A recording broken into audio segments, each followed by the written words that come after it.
Sorry, part one, task one. We're going backwards. Yeah, this is a really important thing about how much data. So I think if you're a low-level writer, 12 pieces of data should be your task. And if you're a high-level writer, you might be able to cover 15. Sometimes there is 24 pieces of data. I'm going to show you in a minute how to deal with that. All right. And the overview, how would I get, well, what would the score be? 5 maximum. You can't get to 6 without the overview. It says it in the grading criteria. See, band 6. So to get to band 6, you must have the overview. So this is how band 6 changes from band 5. Band 5 doesn't have this requirement. To get to 6, you must have an overview. If you don't have one, you're getting a maximum of 5. So this is incredibly important. And it doesn't matter what the task is for task 1. I don't know if you all saw it, but recently there was a task with 4 horses' feet. So you needed to have if you've seen that task, you need to have an overall summary. So the summary was that the toes got less. The first one picture has 3 toes. By the end, it's a hoof. There's only 1 toe. So that, and the horse gets bigger as well. So if you've seen the 4 horses, that's the overall summary. If it's a change over time task, many years, often it's the trend. What increased, what decreased. If it's a pie chart without years, highest and lowest. Could I leave out additional information? For me, these are highlights. And so I would think you might possibly get to 6, but you're not getting to 7, and you might fall down to 5. These are highlights. These are incredibly important. It's not just like these 12 to 15 pieces of data. These are highlights. I'll try and show you more about what I mean by highlights in a minute. Planning's kind of the key to it. I think for task 1, remember you got 20 minutes. So you have to practice planning before you go into your test. By the time you go into your test room, it's too late. So this one, kind of, as soon as you see a table, start to worry. There's going to be a lot of data normally. So this one, 5 countries, 3 categories, 18 pieces of data. It is possible to cover all the data if you're a high-level writer. If you're not, let me tell you what the essential data is, the kind of highlights, the highest and lowest, the highest and the lowest, the highest and lowest. So as long as you cover those, you can probably get to 6. Those are the sort of highlights. And then if you left out some of the middle numbers, then that's kind of fine. You're not getting 9, but you could still get a pretty good score. You must cover all countries and you must cover all categories, and then try and cover the highest and lowest for each, and you'll do okay. But there's some other things that you should know in terms of the planning. It's okay to approximate things, to kind of lump some of the categories together, and when you see a lot of data, you can think, what can I leave out? Some of the middle numbers, but you can also think about combining data. And so you do this in the planning stage. So I'll show you my plan and you can see what I mean. My plan included paraphrasing some of the key words. Don't spend too long on that though. You've only got 20 minutes.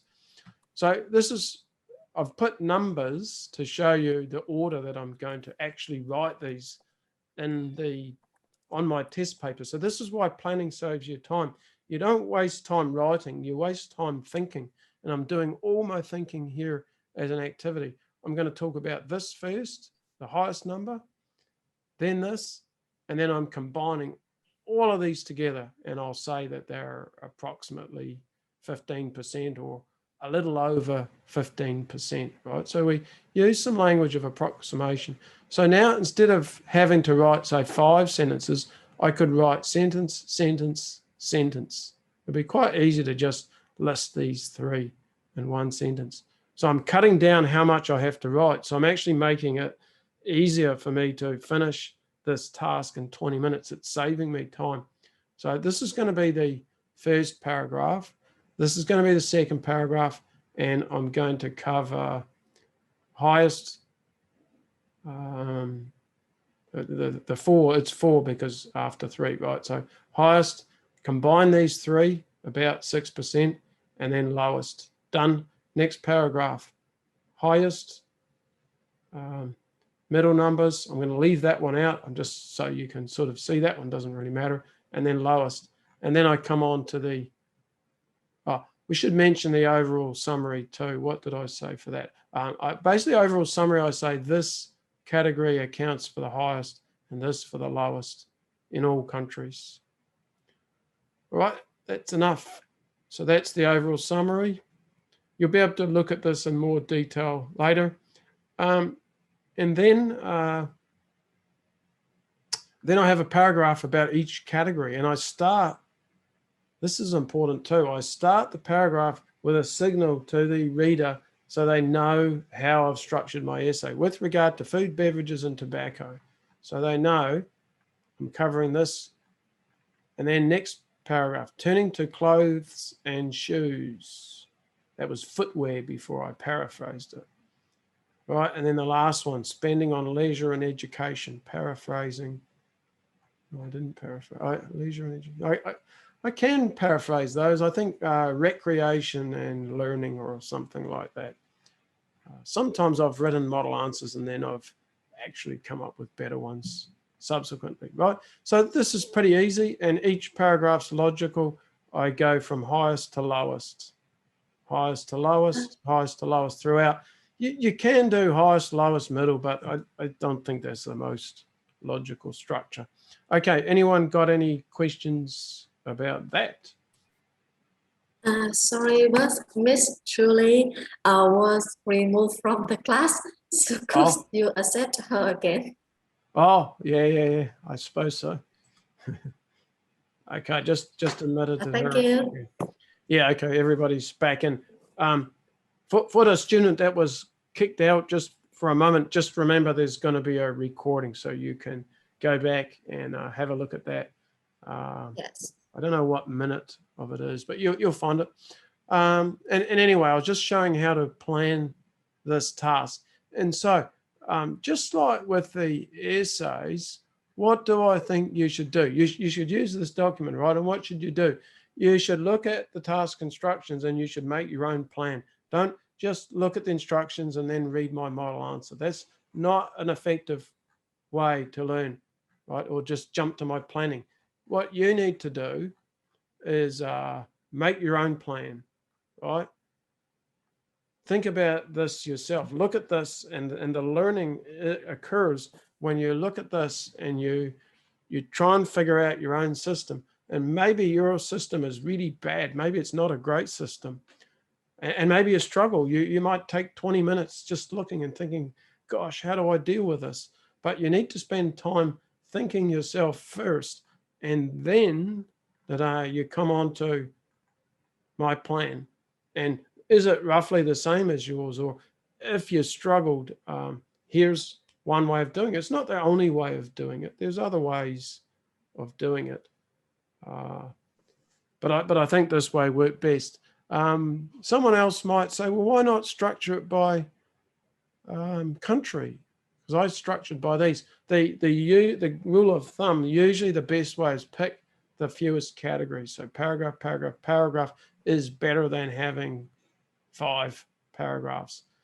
If the data were different, and let's say these 2 countries were really similar, and these 3 countries were really similar, I suppose you could go paragraph, paragraph. But for this one, this works out well. So that's what you want to be doing. You want to be learning how to plan these tasks by looking at some instructions, planning yourself, then looking at the plan of mine, or if there isn't a plan, just go to the model answer. This is how it worked out.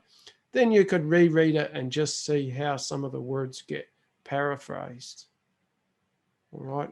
There's certain words you want to learn how to paraphrase, like spending comes up a lot, country comes up a lot. You might not get these topics. You might not get these races of people. Then go to your next task. for these, who can tell me what,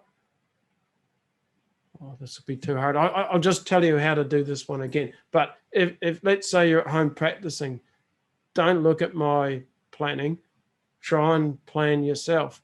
Now we've got even more data. It's a line graph. We've got 2, 4, 6, 8 years, 4 categories, 32 pieces of data. So what are the important numbers? Start and end numbers. Another way to think too is we need about 12 ideas. So that means we need, if we've already got start and end, that's 8. Really what we're going to do for each line is start, something interesting in the middle, end. Start, something interesting in the middle, end. If you're a really talented writer and you're trying to get to 8, maybe you'll go start 2 interesting things, end. Start 2 interesting things, end. Possibly, that's a possibility. Then we have to think about how are we going to structure these. You could have 4 body paragraphs. If you're only trying to get to 6 or 7, that's fine. If you're trying to get to 8, it would be nice to try and find a way to combine some of the categories together. For instance, you could have the 2 highest categories and the 2 lowest categories, or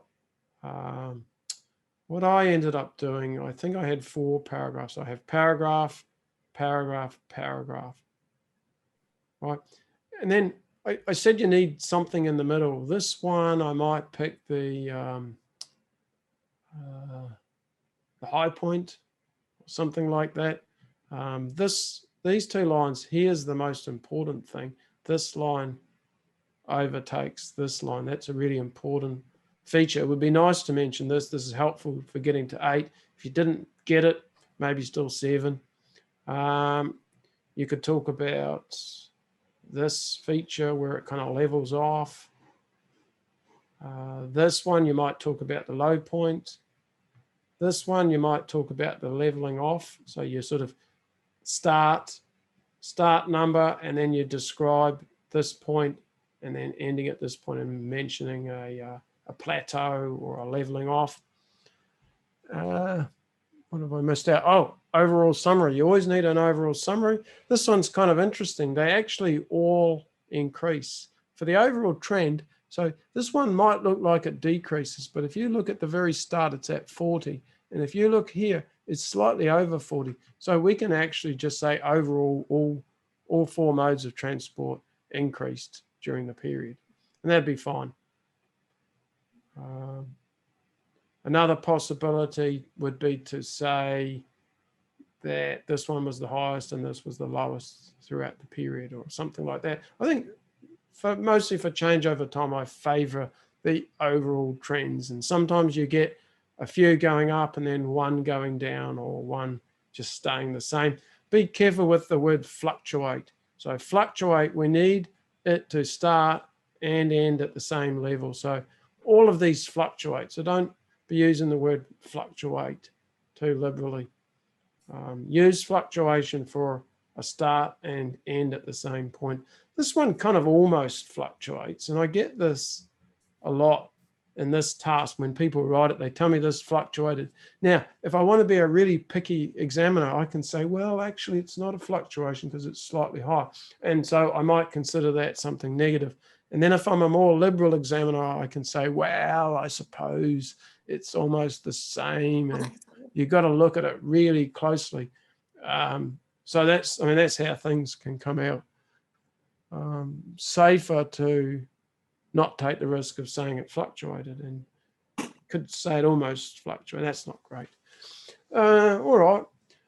But I mean, you could, if you were, it fluctuates between this period and this period. That is an exact fluctuation, and then just slight increase after that period. So again, do your plan and then have a look at my plan. Is it about the same? It doesn't have to be exactly the same as mine. That doesn't mean that, and it doesn't, it's not, this is not necessarily the absolute perfect plan. And then think about the structure. Have you used a logical structure? It wasn't how I said. All right, this one I put Oh, okay, this one I've put the highest and lowest together in one paragraph, and then these two. I quite like having these two in the same paragraph because they sort of follow a similar trend in a lot of places, and there's this sort of crossover here. It's nice to deal with that in the same paragraph. I think I was actually originally going to go paragraph, paragraph, paragraph, but looking at my model answer, it doesn't follow that structure. So there's more than one way of doing things. All right, so far, who's got a question about part one planning then? Any questions? I have a question. Yeah. About the overall summary. Mm. How many how many details should I mention? 1, 2, or 3 is enough. For the overall summary? Yes. I often mention 2 main trends in the task, but sometimes I think 1 or 3 is suitable. Is suitable. Yeah, okay. So how? So you must have one. It's absolutely critical that you have an overall summary. And I would even go on to say if you didn't really know what it was, still write one. Just write overall and write something, even it doesn't make sense, even it's not right. So you better at least attempt one.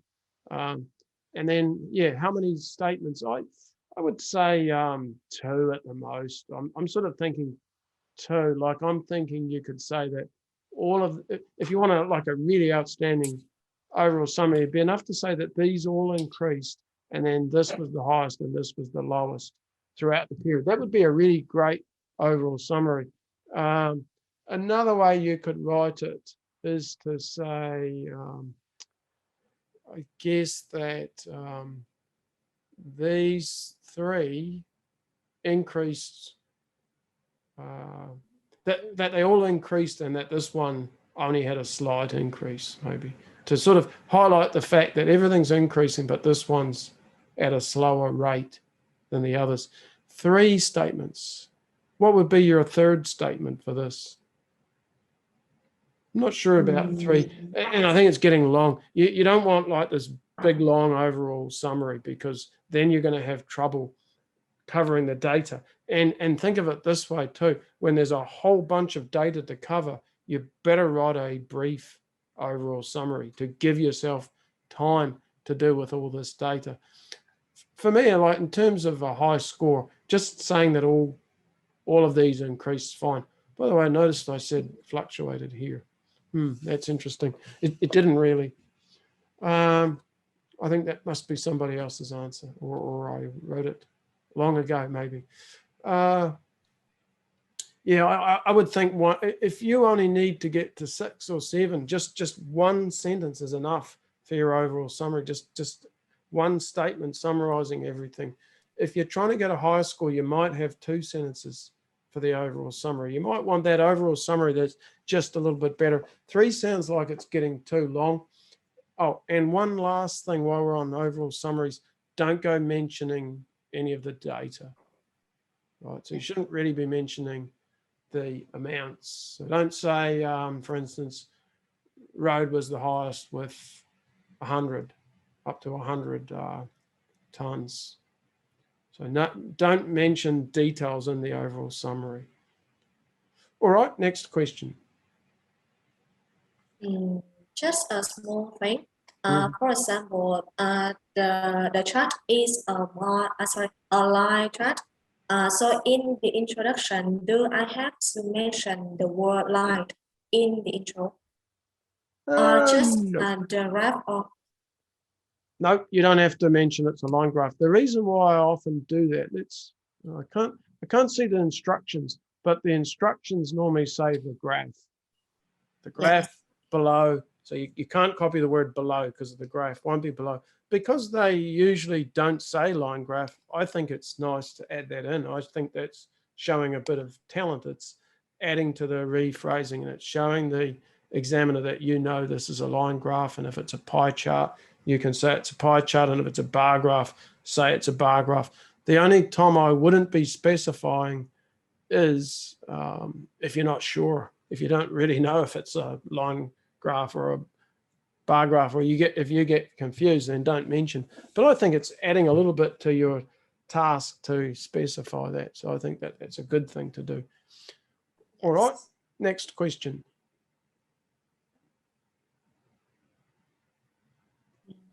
Oh, there's silence. Let me just tell you a couple of other things. So I've talked about the planning, and I think that's critical for the task response and the cohesion and coherence. So you get the structure right. So do spend lots of time looking at doing planning and on how to structure your tasks. It'll also help you to speed up when you take your test, because you can see it takes quite a bit of time to think about this, but if you practice it, you'll become better at it. You'll be able to do it much more quickly.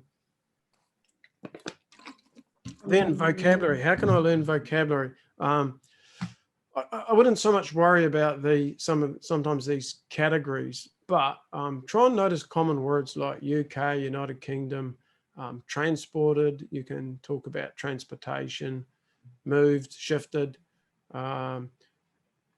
Sometimes there's tasks about percentages, so percentages, proportions. Try and work on learning to rephrase common things. You can read model answers as a way to boost your vocabulary. Notice how increase here gets modified. So modifying your nouns and verbs will help your score for vocabulary. It'll also help your score for task achievement, because it'll add precision. There's let me just show you. Getting up here, there's language about precision. I think it's in here.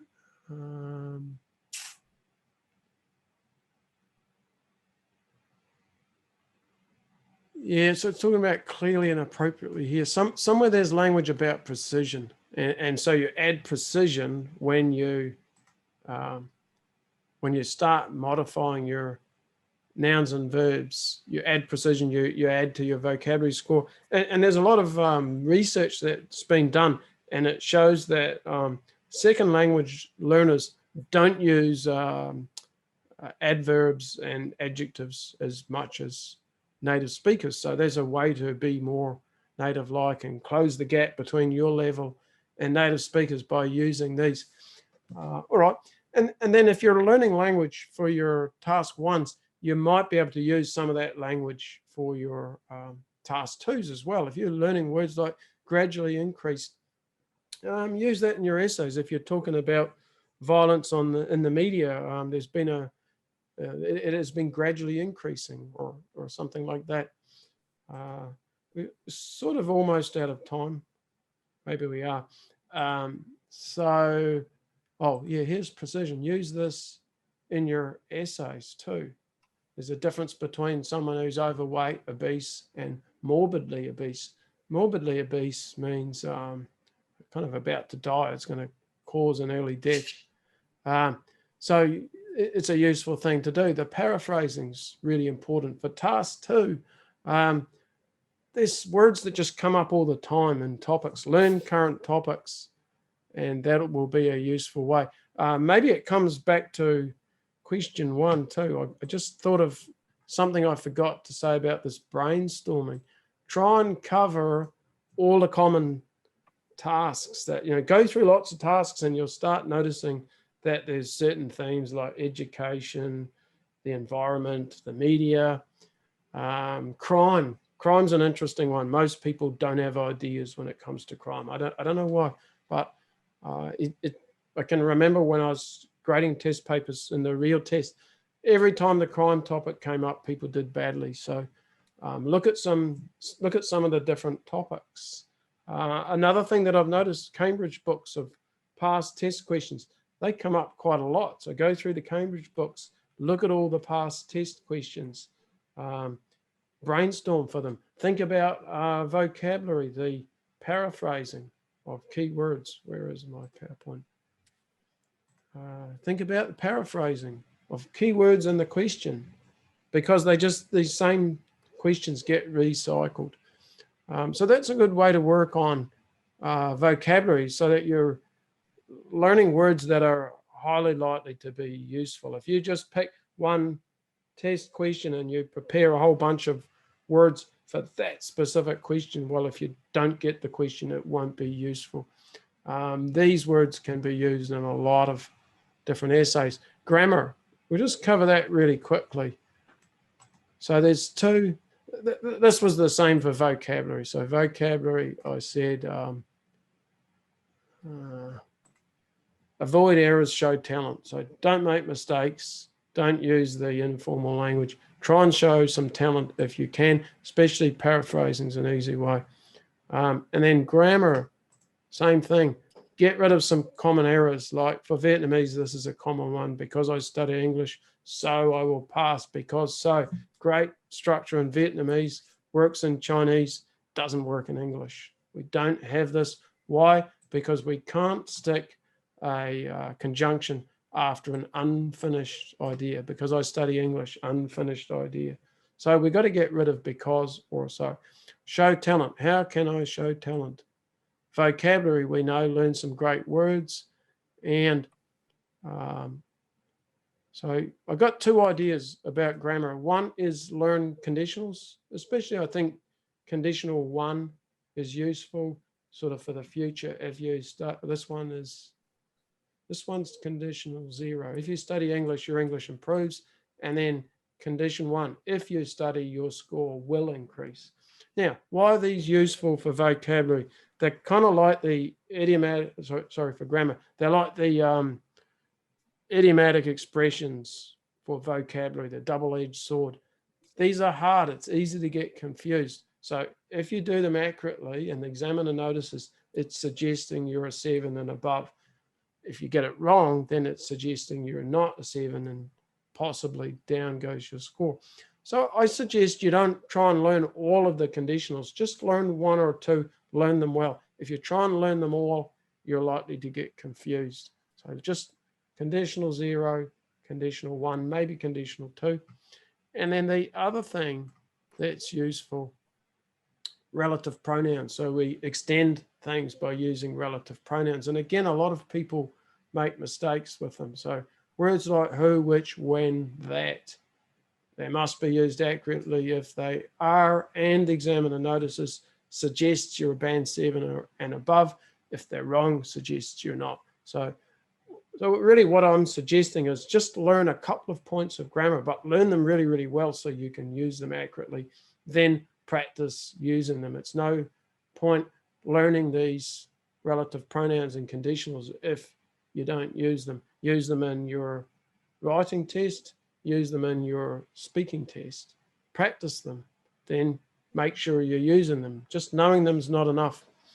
All right, so that's probably where we're going to finish. But if someone's got a burning question, I'm happy to take the question. Anybody got a burning question?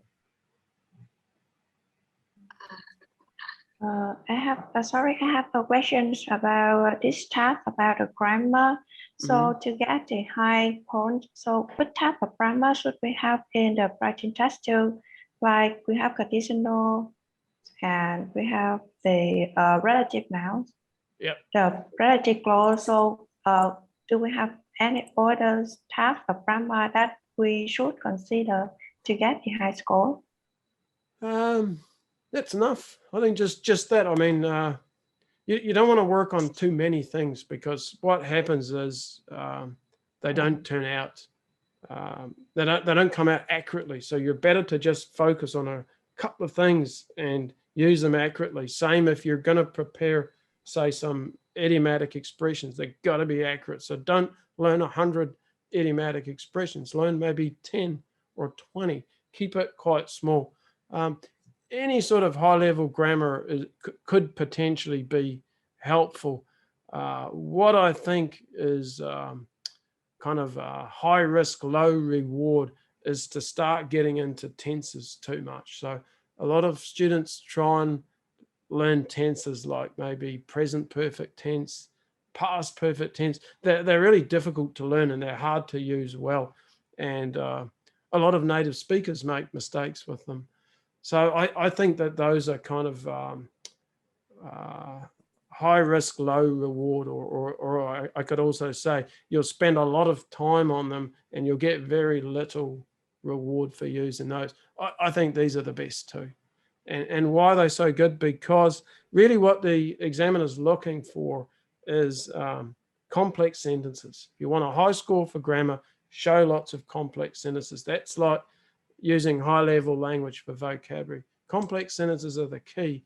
You can see it here in the language, I think. So 6 is a mix of complex sentences, a variety of complex sentences, a wide range of structures.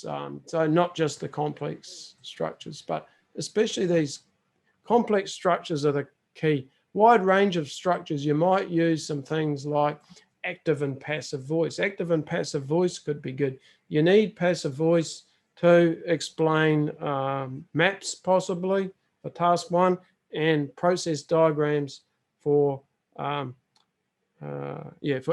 process diagrams. So maps and process diagrams, task 1. So since you need it for that, why not learn that? Why not practice using that in your speaking test and your writing test? So maybe that's another one you could learn as passive structures.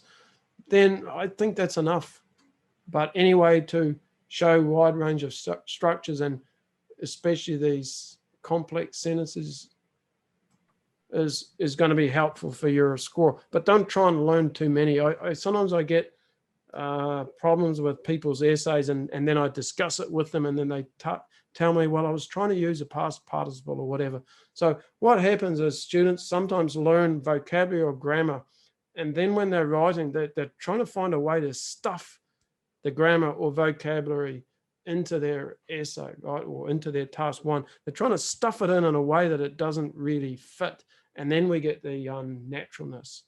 And then often the task response or the task achievement suffers, or maybe the cohesion and coherence. Something's been stuffed in an unnatural way, and it starts to kind of break the logical flow of the essay.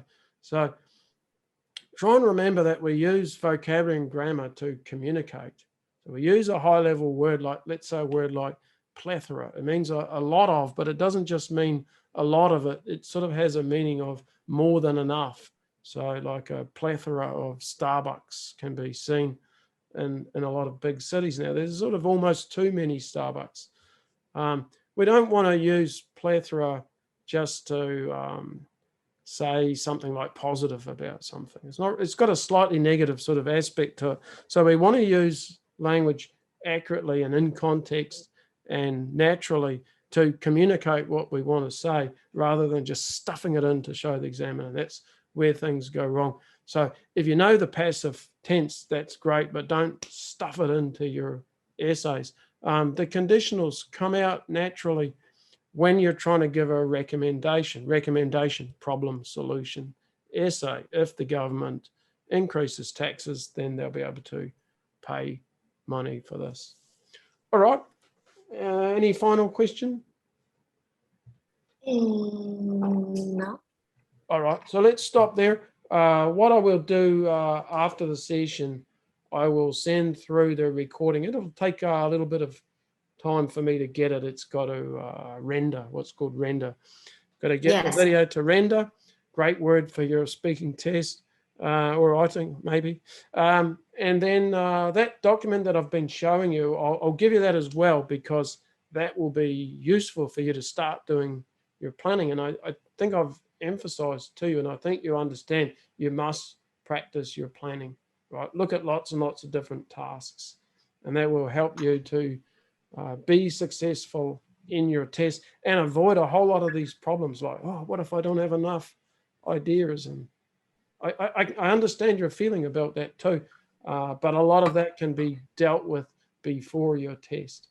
All right, so thanks everybody for joining the session today. I hope that you all found it useful. I hope you found this video useful. If you did, please like it so that will help this video to rank better and enable people such as yourself to see this video. Please subscribe to me if you'd like to get alerts of my upcoming videos as I produce them and as I upload them. Best of luck with your study in 2020.